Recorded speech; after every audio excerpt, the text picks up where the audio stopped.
Suspense is building for this morning's December jobs report due out in about 40 minutes. Economists' projections of 2,000 new jobs and a 5% unemployment rate. That's good news, especially when you consider what's been happening on Wall Street for the last 4 days. It's been anything but encouraging. The Dow posting its worst start to the year ever. But Simply Money's Nathan Bachrach joins me this morning with his expert financial insight. You're saying, don't get discouraged. Don't get discouraged. If you look at your statements right now, you're going to see everything is down 4, 5, 6%. Sure. Individual stocks could be way down right now, all right? It would tell you, oh, things are horrible. We're going to hopefully see at least 200,000 new jobs created again in this economy. We'll say to ourselves, well, we're doing fine. Is the rest of the world having problems? Well, have you been on your phone, like, acting as a therapist this week? Yeah, well, I was shaving on the way in this morning. I mean, it's been kind of crazy. Listen, let's talk about it for a minute. Okay. It's China that drove everybody down. China, the Chinese investor woke up and said, you know what? I don't like 2016 at all. They started selling their stocks. And you have to say to yourself, if everybody in the neighborhood next to yours is selling their houses, you might go, oh, what do they know?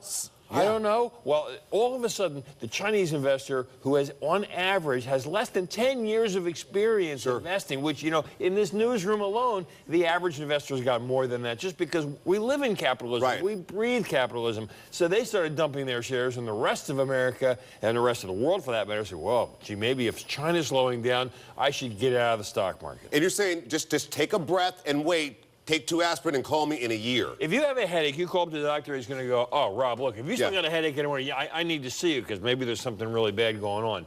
If you're a trader, you should be petrified right now. Markets could go all over the place. By the way, a trader also means gambler. I didn't use the word investor. But if you're an investor, you got your 401k. I'm going to tell you something. You make any dramatic moves now, 6 months, a year from now, you're going to regret it. So going back to the doctor, if I was your financial doctor, here's what I'd say. Rob, I know this market's giving you a headache. Do me a favor.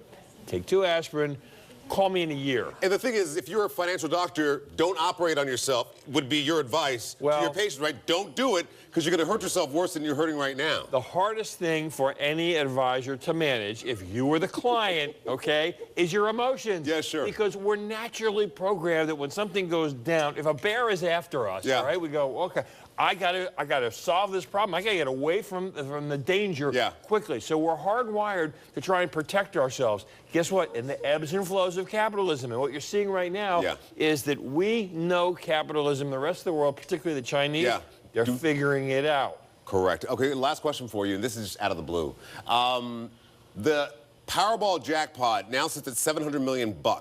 It could get to $1 billion.